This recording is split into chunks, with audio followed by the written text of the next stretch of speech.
अब है nucleus. Nucleus is most important part of cell that controls all cells activities. ये cell का important part है। क्यों इम्पॉर्टेंट पार्ट है? क्योंकि ये सेल की डिफरेंट एक्टिविटीज़ को कंट्रोल कर रहा है। ठीक है, ये सेंट्रल में प्रेजेंट होता है, ये यहाँ पे न्यूक्लियस है और ये यहीं से सेल में होने वाली सारी एक्टिविटीज़ को कंट्रोल करता है। न्यूक्लियस को ब्रेन ऑफ सेल भी कहा जाता है। जैसे हमारा ब्रेन हमारी पूरी बॉडी को कंट्रोल कर रहा है, उसी तरह सेल में डिफरेंट एक्टिविटीज़ को, वहाँ होने वाले कामों को न्यूक्लियस कंट्रोल कर रहा है। न्यूक्लियस को डिस्कवर किसने किया है, ये हम चैप्टर के स्टार्ट में भी पढ़ चुके हैं। रॉबर्ट ब्राउन ने डिस्कवर किया इन 1831। शेप की बात करें तो इट इज़ स्फेरिकल और ओवल इन शेप। स्फेरिकल मतलब इस तरह का गोल सी शेप हो सकती है, और ओवल अंडे की तरह की शेप भी हो सकती है न्यूक्लियस की। एक सेल में एक न्यूक्लियस भी हो सकता है, दो भी हो सकते हैं, और मल्टी न्यूक्लिएटेड होता है, मतलब बहुत सारे न्यूक्लियस भी हो सकते हैं।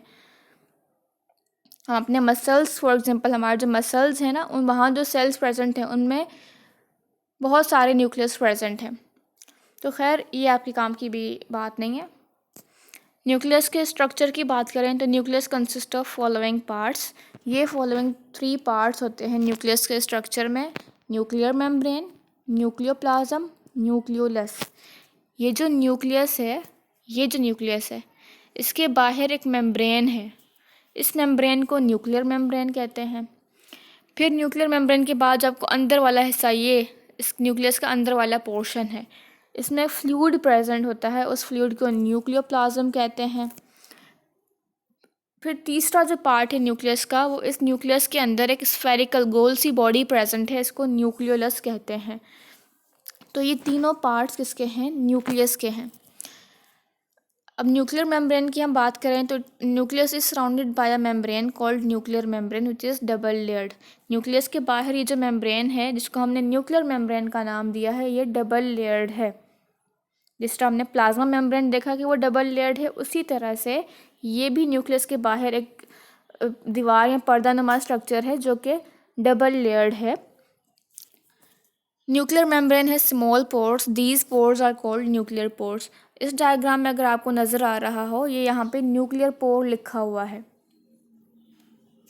ये जो येलो से सुराख हैं या पोर्स हैं, इनको न्यूक्लियर पोर्स कहते हैं। इन पोर्स के थ्रू डिफरेंट सब्सटेंसेस न्यूक्लियस के अंदर भी इंटर होते हैं और न्यूक्लियस से बाहर भी आते हैं।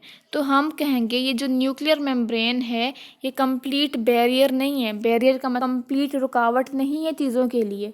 इसमें पोर्स हैं, उन पोर्स से जो चीज़ें या सब्सटेंसेस हैं वो अंदर और बाहर आ और जा सकते हैं।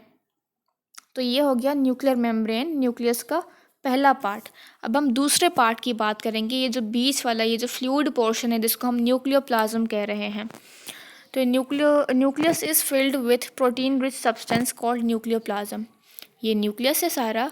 न्यूक्लियस के अंदर ये जो प्रोटीन रिच सब्सटेंस है, इसको न्यूक्लियोप्लाज्म या कैरियोलिम्फ कहते हैं। इस न्यूक्लियोप्लाज्म के अंदर आपको कुछ धागे नुमा स्ट्रक्चर पतले पतले नज़र आ रहे होंगे।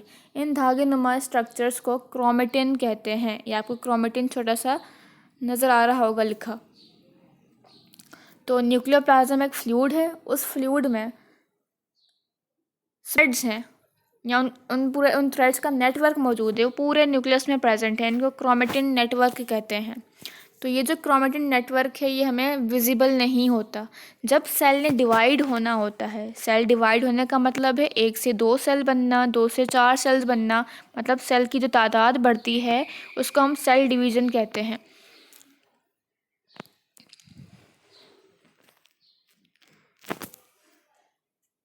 तो सेल डिवीज़न के दौरान ये जो क्रोमेटिन नेटवर्क है, ये चेंज हो जाता है क्रोमोसोम्स में, फिर ये हमें विजिबल होता है।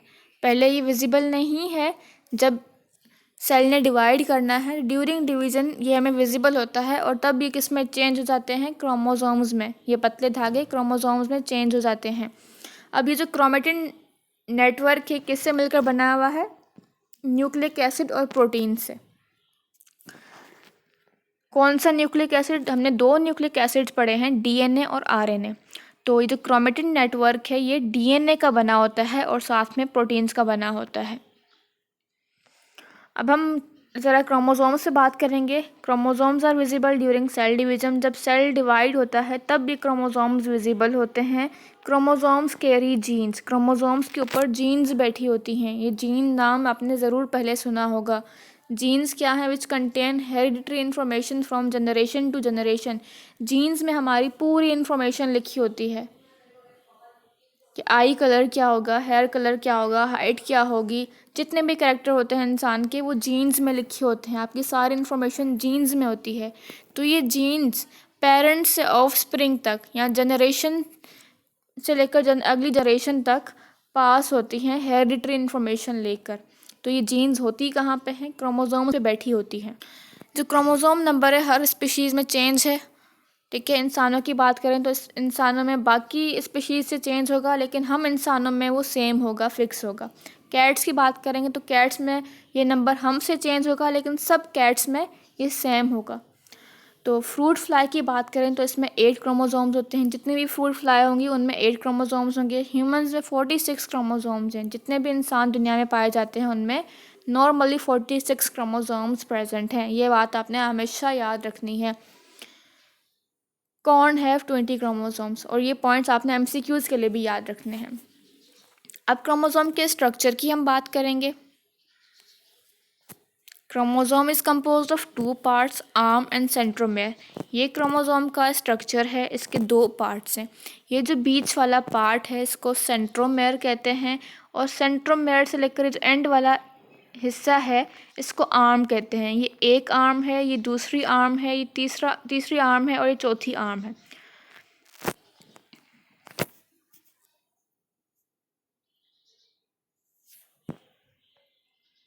तो क्रोमोसोम पहले इस तरह होता है, ये सेंट्रोमेयर है और ये आर्म है। जब सेल डिवीजन होने वाली होती है, सेल ने डिवाइड होना है, तो क्रोमोसोम इस तरह हो जाता है। ये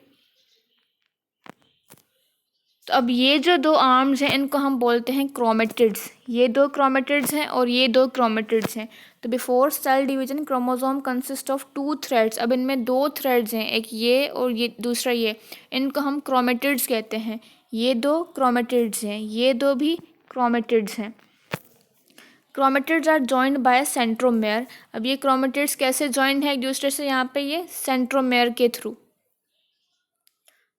part of chromatid from centromere to end is called arm. तो यहाँ से लेकर जो एंड वाला पार्ट है इसको हम आर्म कहेंगे। फिर on the basis of position of centromere, ये बीच वाले सेंट्रोमेयर की पोजीशन की बेसिस पे क्रोमोसोम्स की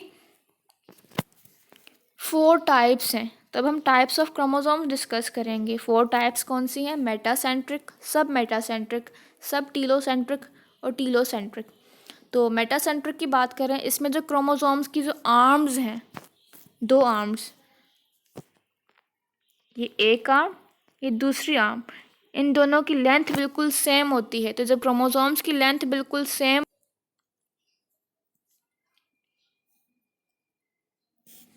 सब metacentric chromosomes with unequal arms. जब क्रोमोसोम की आर्म्स अनइक्वल होंगी, फॉर एग्जांपल ये थोड़ी बड़ी है और ये थोड़ी सी से छोटी है, तो ये अनइक्वल आर्म्स हैं। अनइक्वल आर्म्स को हम क्या बोलेंगे? सब मेटासेंट्रिक। मेटा में दोनों आर्म्स इक्वल और सब मेटासेंट्रिक में अनइक्वल आर्म्स। सब टीलोसेंट्रिक में क्या होगा? एक आर्म वेरी लॉन्ग होगी और दूसरी आर्म बहुत स्मॉल होगी। तो वेरी लॉन्ग और वेरी स्मॉल, ये क्या है? सब टीलोसेंट्रिक। और टीलोसेंट्रिक में जो सेंट्रोमेयर है बिल्कुल एंड में प्रेजेंट होता है क्रोमोसोम के, तो ये है टीलोसेंट्रिक क्रोमोसोम। तो ये चारों टाइप्स आपने अच्छे से याद करनी है। इनमें से एमसीक्यूज़ भी आता है और ये टाइप्स शॉर्ट आंसर्स में भी पूछी जाती हैं। फिर है न्यूक्लियोलस। अब न्यूक्लियस के अंदर हमने तीसरा पार्ट पढ़ा था, न्यूक्लियोलस। तो ये न्यूक्लियस है, ठीक। ये जो बीच वाला पोर्शन है ये न्यूक्लियोप्लाज्म है। अब न्यूक्लियस के अंदर ये गोल से स्ट्रक्चर प्रेजेंट है, इसको हम बोलते हैं स्फेरिकल बॉडी। स्फेरिकल, गोल, सर्कुलर के लिए वर्ड यूज़ होता है। तो ये जो सर्कुलर बॉडी है इसको न्यूक्लियोलस कहते हैं। न्यूक्लियस में एक न्यूक्लियोलस भी हो सकता है और एक से ज़्यादा भी हो सकते हैं। ये जो न्यूक्लियोलस है ये परमानेंट स्ट्रक्चर नहीं है, मतलब हमेशा नहीं होते। जब सेल ने डिवाइड होना होता है तो ड्यूरिंग सेल डिवीजन ये न्यूक्लियोलस जो हैं डिसअपेयर हो जाते हैं, मतलब गायब हो जाते हैं जब सेल ने डिवाइड होना होता है। जब सेल डिवीजन कंप्लीट हो जाती है, 2 सेल्स बन जाते हैं, तो दोबारा ये रीअपेयर हो जाते हैं। पहले गायब हो गए, फिर दोबारा वापस आ जाते हैं। तो सेल डिवीजन जब होगी तो ये डिसअपेयर होंगे, सेल डिवीजन कंप्लीट हो जाएगी तो ये वापस रीअपेयर हो जाएंगे। इनका फंक्शन क्या है? It plays important role in synthesis of RNA and ribosomes. इनका इंपॉर्टेंट रोल है आरएनए सिंथेसिस में। आरएनए क्या है? Ribonucleic acid. और राइबोसोम की सिंथेसिस में। ठीक, तो हमने 3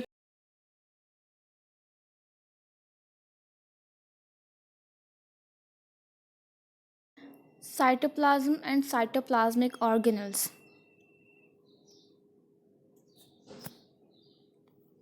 हम अक्सर इस तरह बना रहे होते हैं, ये बीच में हम कहते हैं कि ये न्यूक्लियस है और ये जो बाहर वाली मेम्ब्रेन है ये सेल मेम्ब्रेन है। तो न्यूक्लियस और सेल मेम्ब्रेन के दरमियान का ये जो भी पोर्शन है सारा, इसको साइटोप्लाज्म कहते हैं। तो ये जो डायग्राम है, ये बीच में न्यूक्लियस है, ये सेल मेम्ब्रेन है, इसके दरमियान जितना भी सारा बीच में पोर्शन प्रेजेंट है, इस पोर्शन को साइटोप्लाज्म कहा जाता है।